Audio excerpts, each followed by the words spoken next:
Jana Salahon, and topic for today is media literacy. How important it is to think critically about the information we consume every day, especially on social media, television, and online news platforms. Some of the most important things I learned: how to spot misinformation and fake news, the role of bias, stereotypes, and in the media message. That media has a powerful influence on our opinions, emotion, and even behaviors. The media helped me realize that being media literate doesn't just mean avoiding fake news.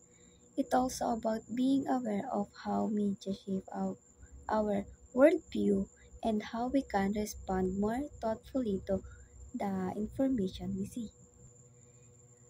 Being aware of how media affects beliefs, attitudes, and behavior.